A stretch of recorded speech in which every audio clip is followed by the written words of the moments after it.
Voltamos com um negocinho aqui que a gente gostaria de entender melhor, que eu quero pedir para os meus mestres explicarem. No 9 aí aparece uma semente, né? Todo aquele que nasceu de Deus não comete pecado, porque sua semente permanece nele. Essa semente eu entendo como o quê?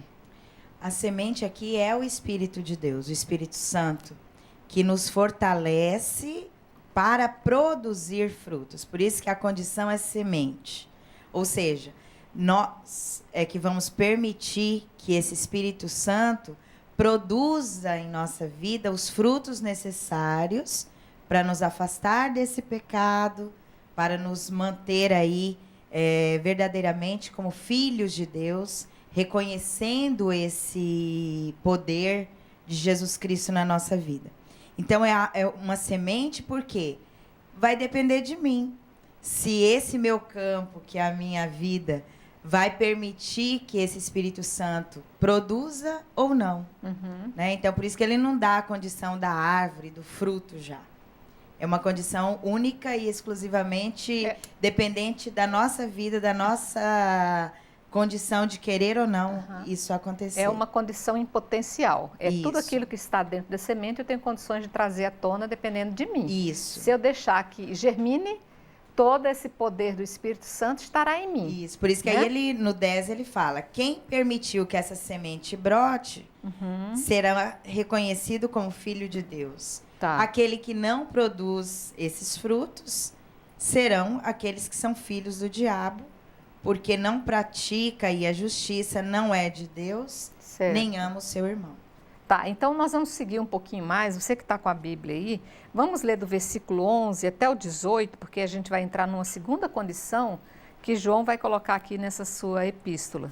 Vai dizer assim, porque esta é a mensagem que ouvistes desde o início, que nos amemos uns aos outros, não como Caim, que sendo do maligno, matou o seu irmão. E por que o matou? Porque suas obras eram más, ao passo que as do seu irmão eram justas. Não vos admireis, irmãos, se o mundo vos odeia. Não vos admireis, irmãos, se o mundo vos odeia. Nós sabemos que passamos da morte para a vida, porque amamos os irmãos. Aquele que não ama permanece na morte. Todo aquele que odeia seu irmão é homicida, e sabeis que nenhum homicida tem a vida eterna permanecendo nele. Nisto conhecemos o amor. Ele deu sua vida por nós. E nós também devemos dar nossa vida pelos irmãos. Se alguém, possuindo os bens deste mundo, vê seu irmão na necessidade e lhe fecha as entranhas, como permaneceria nele o amor de Deus? Filhinhos, não amemos com palavra nem com a língua, mas com ações e em verdade. Lá vem o carinho de novo de João aqui, né? A questão do filhinhos. Ele fala um monte de coisa, no final ele passa a mãozinha na cabeça da gente para que a gente acalme. Vocês ainda tenham a chance. Então, essa segunda condição vai nos falar bastante a respeito, então, dessa caridade que a gente deve ter, e a questão continua alerta a respeito do maligno, se nós deixarmos ele tomar conta. É isso, padre? Vamos dizer que, de certa maneira, a primeira condição é romper com o pecado, né? Não praticar a iniquidade, mas sim a justiça. E podemos dizer, como o próprio Jesus fez, né? E essa carta nos recordará mais de uma vez, igualmente, que o grande mandamento, a grande justiça, se revela no amor, né? O amor prático para com o próximo, para com todos os semelhantes. É o modo da gente conseguir, então, viver a vontade de Deus, né? É amar o semelhante. Vamos colocar, né? Lembrando, se não me engano, mais uma vez, já falamos isso alguns programas atrás, se não me engano, era São Francisco de Assis, ou era Santo Agostinho, né? Ama e faz o que quiseres, não é? Porque é o grande mandamento, como Jesus mesmo, então, colocou, né? Ama a Deus, ama o próximo, isso resume toda a lei e os profetas. Então, aqui nós temos isso, né? O não pecar se traduz em amar, né? De maneira que seja prática. E já foi falado, né, nessa carta mesmo, este é um novo mandamento, ao mesmo tempo antigo, porque o ouvimos desde o princípio. O ouvimos do próprio Senhor Jesus e já estava, claro, presente no Antigo Testamento, embora perdido lá no meio de tantos outros preceitos da lei, né? Então Jesus resgata aquilo que é o principal, e aqui também, nesta carta, né, o escritor, João, ele também quer resgatar isso. Se está falando de não cometer a iniquidade, se está falando em não pecar, a melhor coisa que podemos fazer para isso é botar em prática o mandamento do amor, né? Maíla, aqui ele coloca já no iniciozinho desse segmento que nós fizemos a partir do 11, uma advertência que até me fez lembrar. Ele traz, João, traz como que a criação do mundo, Adão e Eva, feitos tão perfeitos quanto os anjos, num paraíso dado para que ele pudesse usufruir. De repente, de toda essa desobediência que a gente conhece, surgem então dois caminhos a partir de Adão e Eva. O caminho de Adão, de Caim, e o caminho de Abel. É como se a partir daquele segmento tão puro que se desvirtuou, surgissem duas grandes estradas que a gente tem que escolher. Ou a estrada de Caim, que seria a perdição e permanecer no pecado, no demônio, ser do demônio, optar pelo demônio, e o caminho de Abel, que seria o caminho da retidão, da justiça, de optar pelo que é certo. Então, parece-me que João ele vai nos lembrar esse início e esse segmento que se abre diante de cada um de nós, né? Isso é muito próprio da linguagem de João. Desde lá o evangelho que ele escreve, aqui nas cartas também, sempre essa dualidade, a luz, as trevas, o bem e o mal, quem opta por Deus e pelo diabo, Caim e Abel.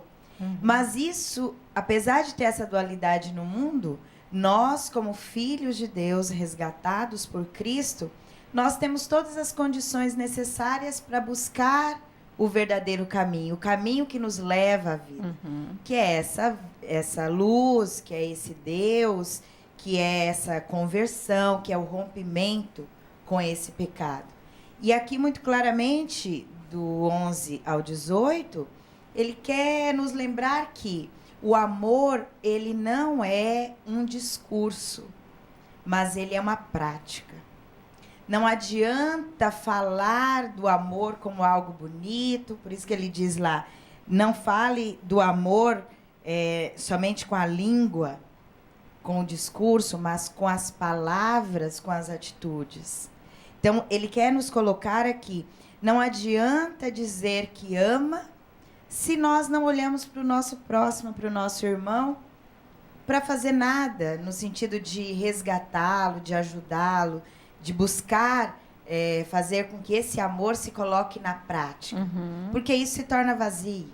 Isso se torna algo aí desmerecedor do amor que nós recebemos desse Deus. Então, esse trecho é aí insistentemente colocado o amor, tanto é que aparece 8 vezes amor, amemos, amar, amados. Ou seja, é uma repetição, mas não é uma repetição de palavras. Deve ser uma repetição pela prática. Aí sim mostramos que a gente tem esse Cristo dentro de nós e rompemos com esse pecado. Padre Carlos, eu sei que o senhor está querendo falar muita coisa aí, mas agora me chamou a atenção uma outra coisa também. Aqui nós não podemos agir ou escolher um caminho dizendo que, mas as consequências disso que eu faço são só minhas, eu vou prejudicar só a mim. Não. Porque se nós vivemos em um mundo onde temos elos de ligação, só se nós fôssemos uma pessoa estéril que vivesse num mundo totalmente isolado em outro planeta. Mas enquanto aqui, todas as nossas opções para o bem ou para o mal vão trazer consequências. Se para o bem nós resgatamos e mostramos que amamos nosso irmão. Se para o mal nós destruímos e prejudicamos o nosso irmão e semeamos a discórdia e o mal. E sofremos as consequências disso tudo, né? Sem dúvida, mas o que eu vejo aqui, como foi colocado de mais importante, é que não existe para o cristão, para aquele que conhece a Deus por meio de Jesus, né, e de toda a palavra que a gente tem nas mãos, não existe uma atitude nossa que possa ser neutra. Embora na prática, vamos dizer assim, no dia a dia a gente fale assim, aquele que não atrapalha já está ajudando. Isso, bem isso.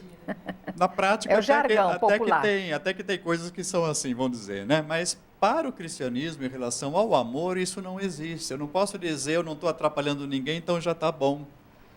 Né? Porque Jesus ele inverteu aquilo que colocava o Antigo Testamento. O Antigo Testamento colocava, não faça para o outro o que você não quer que faça para você. Jesus traduziu de outra forma, faça para o outro o que você gostaria que fizesse para você. Então, a atitude de ser aquele que não atrapalha, mas não ajuda, não ajuda. É uma omissão, né? É uma omissão. Quem e já não passa. ajuda, uma não omissão. ajuda. É uma omissão e já passa a ser uma semente do mal. É uma omissão. Então, por isso que insiste aqui, de que adianta, né, se seu irmão está necessitado de você, você não, né, fechar as suas entranhas, ou seja, não deixar que isso entre na sua vida e que você tome uma atitude positiva, né, realmente de amor, de ajuda prática, né? Só que São Tiago ele vai frisar muito na carta dele, nós vamos ver em breve, né, que também ele exatamente pega essas expressões aqui e ainda desenvolve até ainda mais, né? Então não existe, né, diante do cristianismo aquela coisa, eu com Deus, eu em casa, eu fico aqui, não me meto com ninguém, eu não atrapalho, eu não xingo, tal. Não, peraí, isso aí é o que você não faz errado. Agora Jesus pede que você faça o certo. E lembrando aí outro trecho de João, lá do Apocalipse, também, é aquilo que ele fala do morno, né? Aquele que é morno. Então, ele não é quente nem é frio. Não serve. Vai ser vomitado. Então, esse que não atrapalha, que não toma posição diante desse amor, dessa prática, não ajuda. E aqui no trecho inicial, dessa parte que nós estamos, né, ele começa falando, já falamos do Caim, né, que mata Abel, né, fala que ele vem do maligno, aquele que assassina. E recorda também outra coisa que está no Evangelho. Não vos espanteis. Um pouquinho mais para lá, deixa eu ver. Quem odeia seu irmão é homicida. E sabeis que nenhum homicida conserva dentro de si a vida eterna. Conhecemos o que é o amor naquele que deu a vida por nós. Lembra de novo Jesus que entrega a sua vida, né? E nós também devemos dar a vida pelo irmão. Mas lembra no Evangelho, eu até tenho aqui a citação, especialmente em Mateus 5, no Sermão da Montanha, nós temos esse ensinamento de Jesus. No Antigo Testamento, e aqui dando o exemplo de Caim e Abel, fala de matar, né? Matar fisicamente mesmo, acabar com a vida. Mas Jesus exige muito mais do que isso. É Mateus 5, deixa eu ver aqui, 22 em diante. Eu, porém, vos digo, todo aquele que se encolerizar contra seu irmão, terá de responder no tribunal. Aquele que chamar a seu irmão cretino, estará sujeito ao julgamento do sinédrio. Aquele que lhe chamar renegado, terá de responder na geena de fogo. E o 21, né, também seria... Ouvistes o que foi dito aos antigos, não matarás, não é? O homicida responderá perante o tribunal. E Jesus fala, não é só o homicídio, né? Mas é todo tipo de ódio, ou até mesmo, podemos dizer, de desprezo, né? Já é considerado isso. É isso que o apóstolo aqui retoma, naqueles versículos que nós falamos, né? Quem odeia o seu irmão já está sendo homicida, né? E odiar, você sabe, na Bíblia tem um sentido mais amplo que aquele que não ama. Né? É o sentido mais amplo que dá. Né? Então, nós temos aqui essa questão bastante bem colocada mais uma vez, fazendo todo esse eco ao próprio Jesus, né? Que é retomado aqui para esta comunidade. Então, não adianta você dizer que é de Deus se você não pratica a justiça, e praticar a justiça é praticar o amor àquele que precisa de nós, sempre, né? E fechamos esse estudo, então, aí com o versículo 18, Padre Carlos, Maíla, também aí com esse encerramento belíssimo de filhinhos, não amemos com palavras, nem com a língua, que é aquilo que você colocou, né, Maíla? Mas com ações e em verdade, né? Quer dizer que esse amor declarado e anunciado, se ele não se concretiza, não se manifesta fisicamente, concretamente, não tem sentido. Né? Um amor que entra só pelo ouvido, ele não constrói. É aquele trecho que nós lembramos que diz assim, se nós dizemos que amamos a Deus que não vemos, como a gente vai amar O o irmão vemos. que a gente está vendo. Né? Não fazemos nada por ele. Esse amor concreto. Então, é uma grande mentira.